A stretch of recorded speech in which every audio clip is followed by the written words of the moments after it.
Baik, itu tentang fraksi mol tadi ya. Sekarang kita akan lihat contohnya. Contoh soal tentang fraksi mol.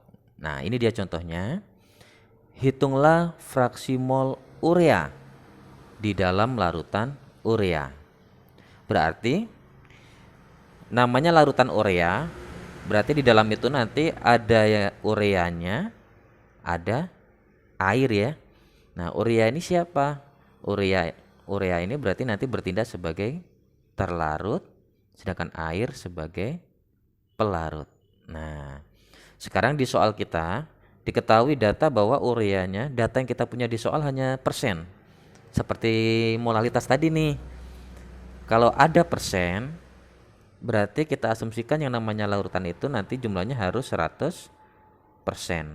Nah, berarti kalau ureanya 20%, berarti airnya berapa persen? Berarti 80%.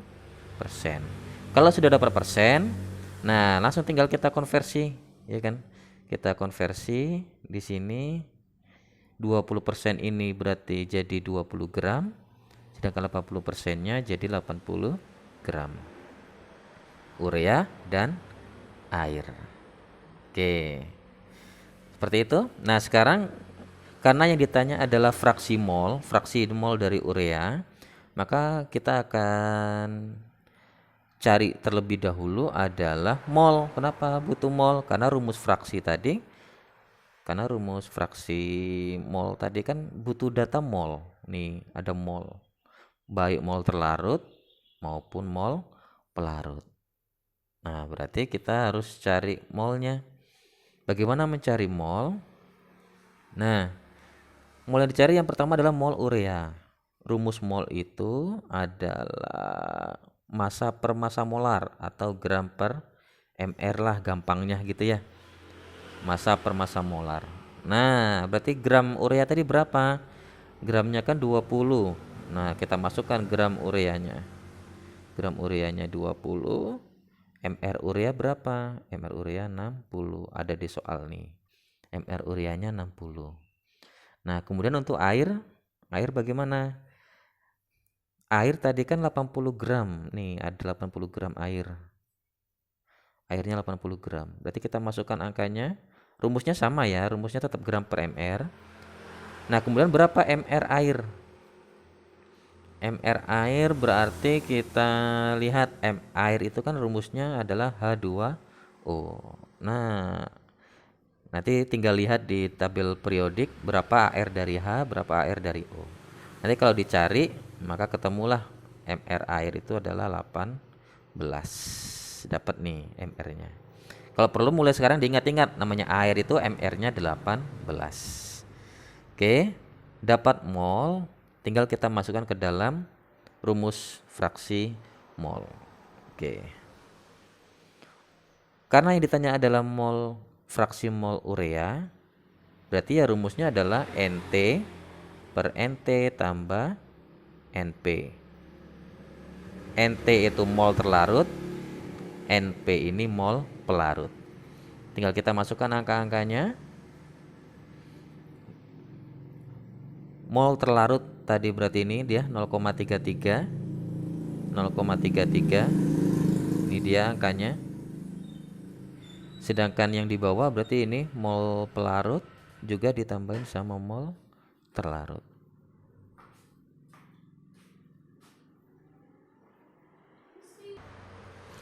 Baik, sekarang kita masukkan berarti ya angka-angkanya tadi sudah dapat.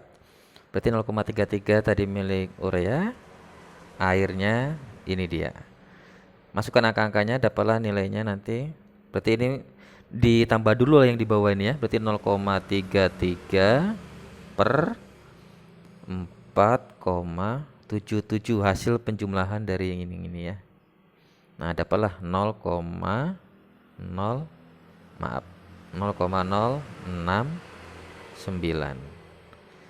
Baik, seperti itu cara mencari fraksi mol ya. Cara mencari fraksi mol. Sekarang kita akan lihat misalnya kita ambilkan contoh yang lain. Contoh yang lain fraksi mol. Ini dia fraksi mol. Nah, sekarang bagaimana kalau seandainya dia berupa gram ya, berupa gram. Oke, minta maaf ini agak ada kesalahan di sini. Berarti di sini ini angka 90 ya, sebanyak 90 gram glukosa dilarutkan dalam 360 ml air. Berarti ingat glukosa ini berarti terlarut. Berarti glukosanya sebagai terlarut. Ini terlarut. Berarti up. Sedangkan air adalah pelarut. Oke.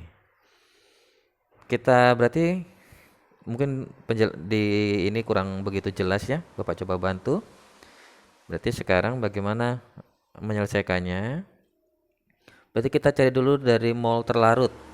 Berarti gram per mr gitu ya. Gramnya tadi 90, mr dari glukosa adalah 180. Dapatlah 0,5 mol. Oke, cari mol dari pelarut lagi dengan rumus yang sama. Berarti gram per mr. Berarti airnya tadi kan 360 nih. Kita bagi sama 18. Dapatlah berapa ya? 20 ya, 20 mol.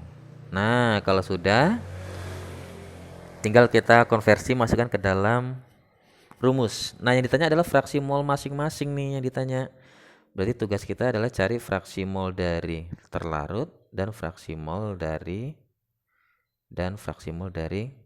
pelarut. Ini harus kita cari. Oke, ini diingat ya berarti ya molnya, ini molnya. Oke.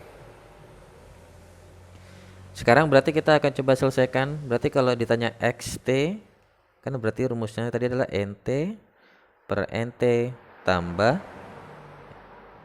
NP ya, NP. Berarti terlarutnya tadi adalah glukosa 0,5 mol dibagi mol terlarut juga masih 0,5 tambah berapa tadi 20 ya.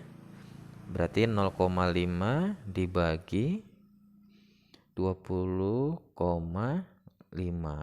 Nah, berapa ini ya? Pakai kalkulator ini ya. Nanti tinggal diselesaikan nih.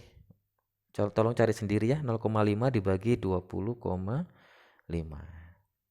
Itu cara mencari fraksi mol dari terlarut. Nah, sekarang gimana kalau mencari fraksi mol dari pelarut? Berarti XP. Berarti XP sama dengan NP per NT tambah NP. Yang bawah tetap sama. Berarti 20 per 0,5 tambah 20. Berarti jadinya 20 per 20,5. Nah, hasilnya berapa ini ya? Tolong cari sendiri. Nah, seperti itulah cara mencari fraksi mol baik terlarut maupun pelarut jika yang diketahui sudah langsung ada gram masing-masing. Intinya yang pertama selalu cari molnya dulu. Baik mol dari baik mol dari terlarut ataupun mol dari pelarut. Kalau sudah ini dicari, barulah bisa masuk ke dalam rumus fraksi mol. Demikian penjelasan untuk dua contoh berkaitan fraksi mol. Terima kasih. Assalamualaikum warahmatullahi wabarakatuh.